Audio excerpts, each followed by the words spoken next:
How to get your first wedding photography client. I would imagine you've typed on YouTube that question.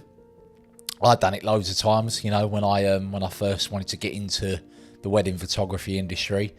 So I thought this would be quite a good one. First thing you want to do, you need to obviously have some type of advertisement going. The website is really important, obviously, but when you start off in your photography career, wedding photography, I'm going to talk for, you're going to be pretty cheap. Let's be honest, you're going to be cheap.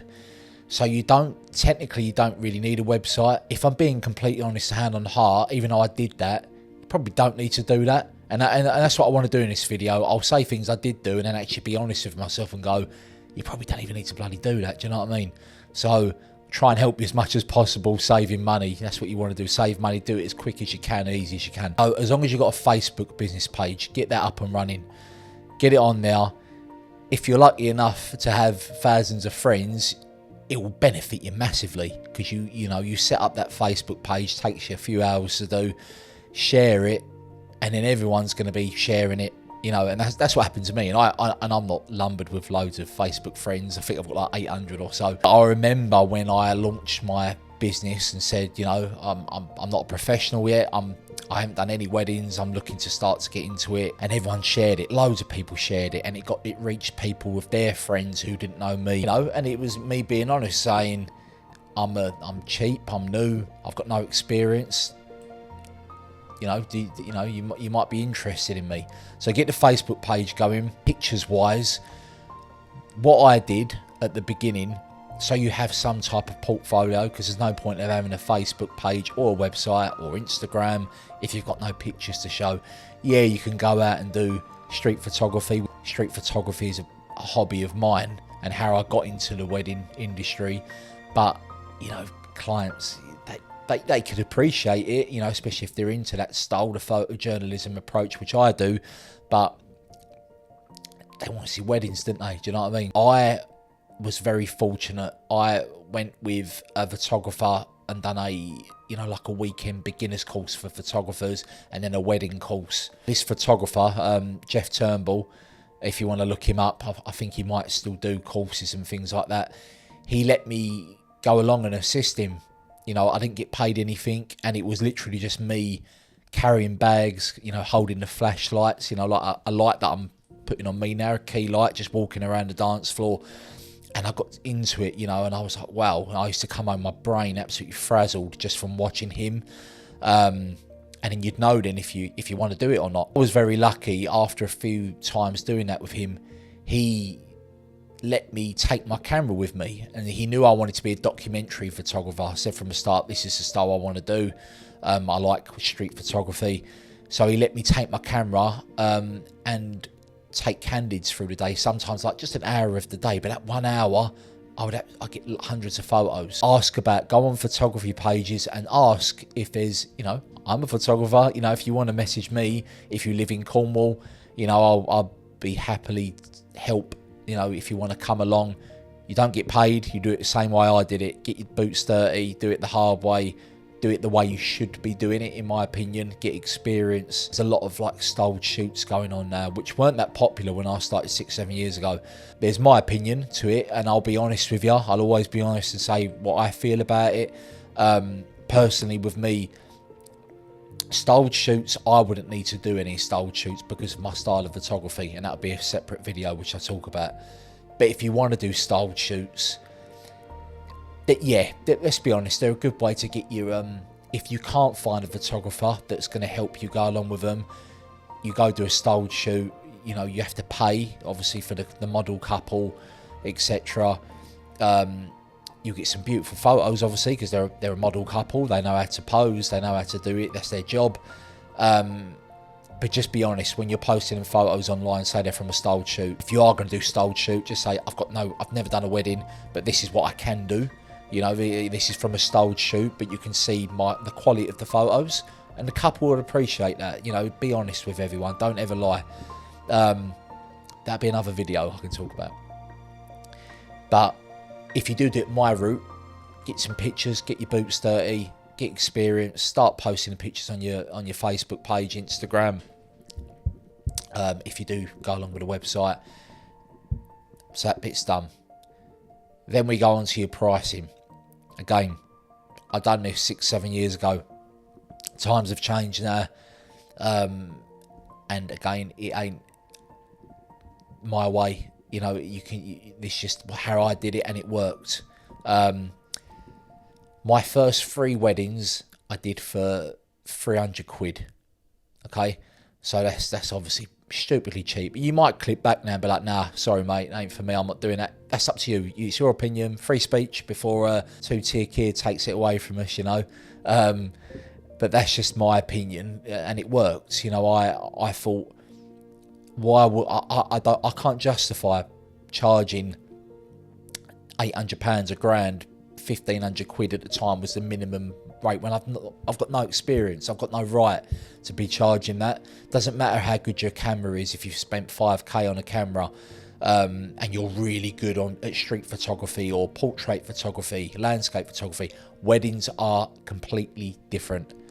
And that is why it's very good to go and get experience with another photographer, and it will open your eyes. You know, you'll be like, wow, this is, you know, weddings are on the go.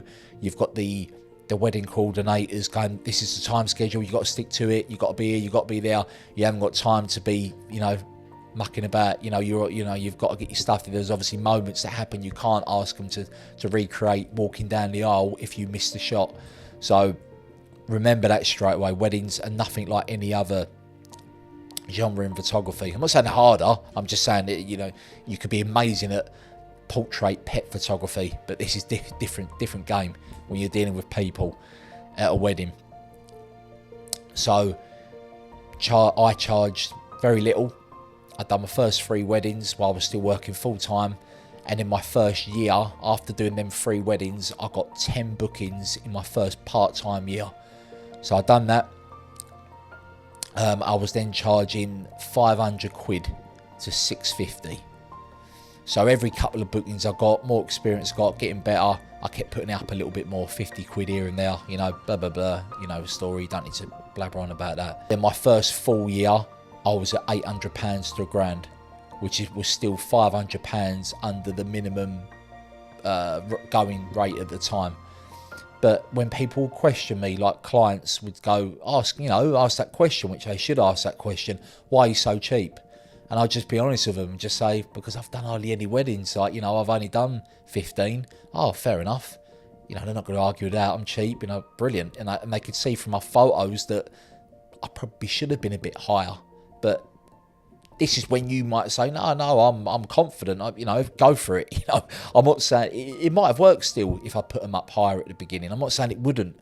I'm just saying the way I did it. I'm just being honest to exactly how I did it, and it worked. I could have maybe done it a bit quicker in putting my pricing up, but whatever. You know, I had a full-time job at the time. I didn't need to worry. I wanted to slowly, you know, get the experience and know that I was right for this and I was good at it. So that's your pricing. Start off pretty cheap, you know, and then you'll get bombarded with client inquiries on the Facebook groups, because that's where, not in an offensive way, you know, the Facebook is for budget brides. They're all going there looking for budget photographers. So be there for them. You're the budget photographer at the beginning. You've got no experience. You're not hurting people like me who are now charging what I charge, because they wouldn't be my ideal client. So don't ever worry. When you see photographers bad-mouthing people for being cheap, just ignore them. You know, they just ignore them. I don't even need to talk about that. Pricing's done. You've started getting some more work. You're going brilliant, lovely, la la la la. So that is pretty much it for this video. I don't want to. There's other things I could talk about, but it's going to filter off to other different things. So this was all about how you get your first wedding photography client. Get a page up and running. You don't need to spend money on a website, just get Facebook. You can do the website. I did have a website, but personally, from my experience, all of my inquiries came through Facebook pages, 95% of them. They didn't even look at my website, so don't worry about it, save your money. Ask about other photographers that are local to you. Show how keen you are, you know, that you really want to, you know, can you please come along with them, shadow them, you know, you'll be their bag carrier, their light carrier, you know, whatever they need. You're not going to ask for any money, and they will hopefully, if they get along with you, they might be nice, like I was very fortunate with, and say, you know, bring your camera along. You know, you're not here for you, you're here to help me. But the candid hour, which we like, you know, the cocktail hour, which the Americans call, I don't know why I'm calling it a cocktail hour. They'll let you walk around with your camera, just get some candids. You know, they might not be as nice as what I was privileged with letting you take photos during couple time, but just do candids, you know, and you can still frame the bride and groom in that photo to show the story that it's at a wedding. You know, you can see the bride in that frame enjoying herself. Honestly, it is a no-brainer. You know, that is priceless, getting that experience under your belt and getting them photos over any styled shoot. You know, I don't want to, you know, piss over people that do styled shoots, but, and I'm sure there's benefits for it, but you can never beat going to a real wedding and getting that experience and using your camera. That's done. You start getting, you know, you get your first client, you can get a few more, and then just start slowly raising your pricing, and I promise you, the weddings will keep coming in. So that video was about how to get your first wedding photography client. I hope it helped. Please subscribe if you haven't already. I would appreciate it very much. And I will see you all next time. See you later.